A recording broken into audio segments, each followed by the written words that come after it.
Is the real estate market setting itself up for a downturn or even a crash? Or are things actually just starting to return to normal? Well, it's a question I've got a lot lately. So I wanted to spend just a few minutes today kind of going over that because without a doubt, you may have sensed that things are slowing down. Houses are taking longer to sell than they have been in the past. And even if you didn't own a home back in 2008, you've probably heard all the stories, heard what people went through and the countless number of lives that were impacted. And if you've been considering buying, you're probably worried that that could happen again. And is that what the future holds? So, again, I just want to spend a few minutes today and share with you what the latest numbers are actually showing us, and also give you some insights into what the experts are saying is going on now and whether or not you should be concerned going forward.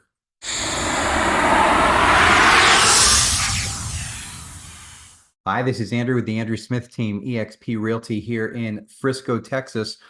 And, to start off, I mean, Business Insider said it really good. They said, though many Americans believe the housing market is at risk of crashing, the economists who study the housing market are overwhelmingly convinced that we are not going to experience a crash in 2024 or the years immediately beyond.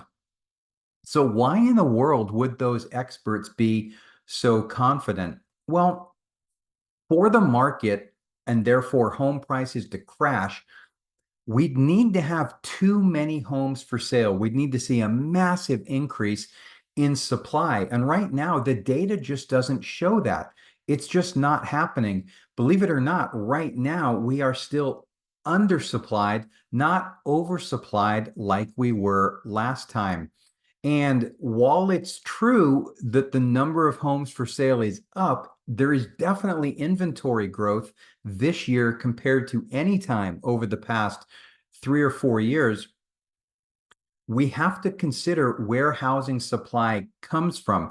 Now, you may have seen the video I put out just a week or so ago, in which I let you know that Zillow recently published a new report showing that inventory in this country is still 4.5 million units short of where it needs to be to bring some sort of balance back into the market. So when we talk inventory or supply, keep in mind that it only comes from three different places. Number one is homeowners who decide to sell their homes. That would be existing home sales. Number two would be new home construction, builders building new homes. And number three would be distressed properties, which would include foreclosures or short sales.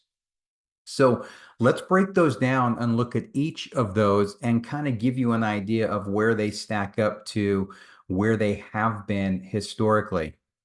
So number one, homeowners who decide to sell their homes. Now, without a doubt, inventory is up. As a matter of fact, here in Frisco, we're up about 35% year over year currently.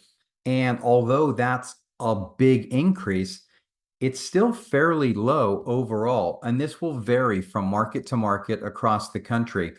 But when we look at national supply numbers, we can still see that it is well below the norm. So here, take a look at this graph. This is the average annual inventory of homes for sale. The green bar on the far right side of the graph is where we are currently, and it kind of shows where inventory has been historically going all the way back to 1999. And as of right now, we have 3.7 months supply nationally.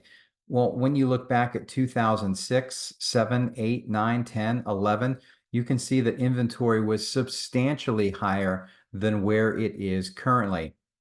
Now, here in Frisco, we're trending slightly higher than that, at just over a 4 month supply. But there are signs in the market that inventory may, in fact, have peaked for the year, and it will start to come down again, if not this week, within the next week or two. So the bottom line on that is there's just simply not enough homes available to make values drop. Even though buyer activity has also dropped, you'd need buyer activity to drop as supply continues to increase. And that just hasn't happened. So number two, new home construction. Now, obviously, for anyone that lives in the Frisco area, there are new construction developments everywhere. There's plenty of developments going on, and it seems as though another one sprouts up each and every day. But even with that in mind, it's still important to understand that we're still playing catch up. In this area in particular, there are still so many people moving in. Many of the new construction communities are still selling off of wait lists, believe it or not. And while it's true that some of the communities that are being built further out, they might not be selling as fast because the buyers that are out there mentally just need to accept the fact of where they're going to have to move to in order to get a house that they can afford. And they haven't quite gotten there yet. But is it too much? Are we building too many homes? So let's take a look at this. The graph that we're looking at here looks at the number of new construction homes, this is nationally, that have been built over the last 52 years.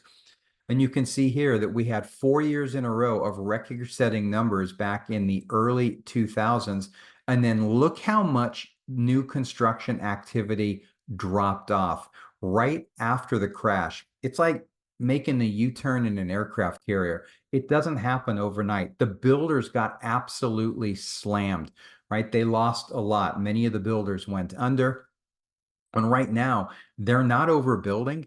They're actually just playing catch up. So we still, right now, are only just getting back to historically normal levels of construction, but we still have a big period to make up for when we were underbuilt through the mid 2010s, 2015 period of time.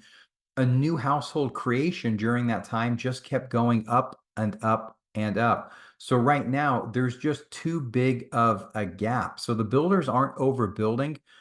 They're, again, like I just said, playing catch up.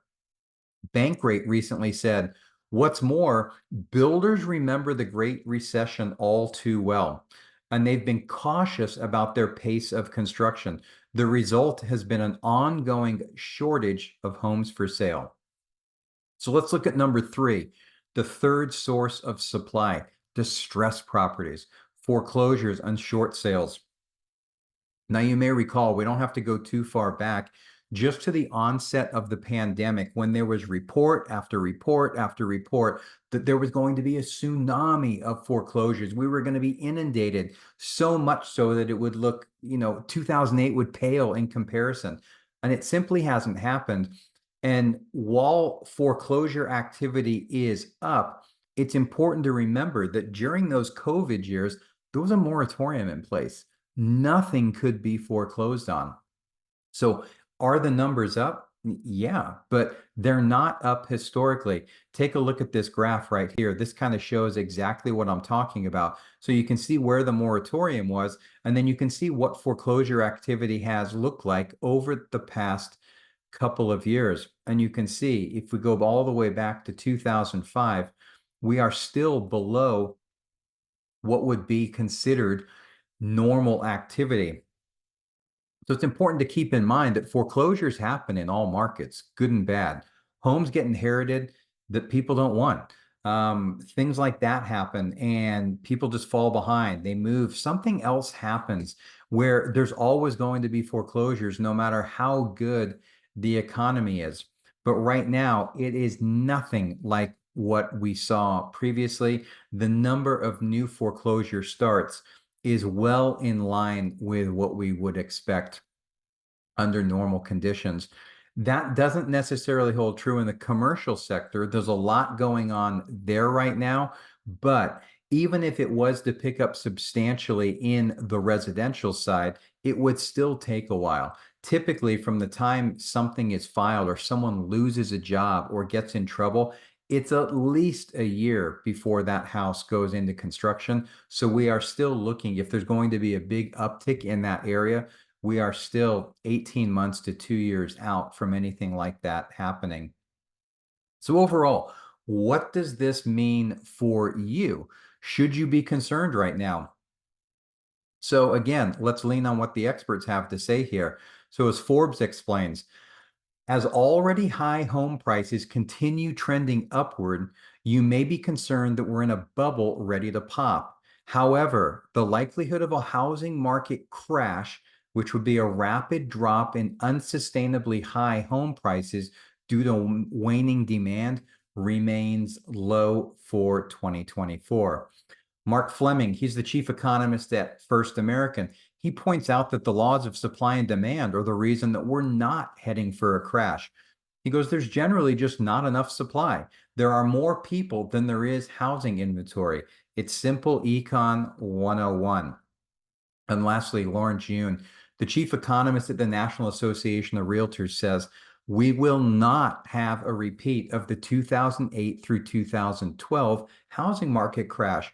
There are no risky subprime mortgages that could implode, nor the combination of a massive oversupply and overproduction of homes. So there you have it. As it is right now, the market doesn't have enough available homes. So a repeat of 2008 doesn't look likely, not now or at any time on the horizon. The data is just not there to support it. Now, if you'd like to keep track of what's going on in the data yourself, then I invite you to check out my weekly market report. I have a link for it in the description below. You can search any city or zip code in the entire country. You can track what's going on with home prices. You can track what's going on with inventory.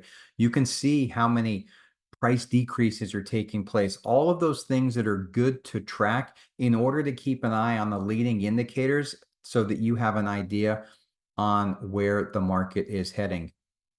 And as always, if you have any other questions about the real estate market, want to have a specific situation you want to talk through, or know if it's a good time for you to consider buying or selling a home, then I invite you to reach out. Go ahead and call or text the number on the screen, or go ahead and book a call. I'd love to talk to you in more detail. No pressure, no obligation, just talk things through, share some thoughts and ideas in greater detail to give you the information that you need to make the best decision for you and your family. So again, hope you found this information valuable today. If you have, please go ahead, give me a thumbs up, subscribe to this channel, and make sure you stick around, as I know you're going to enjoy one of these videos coming up next.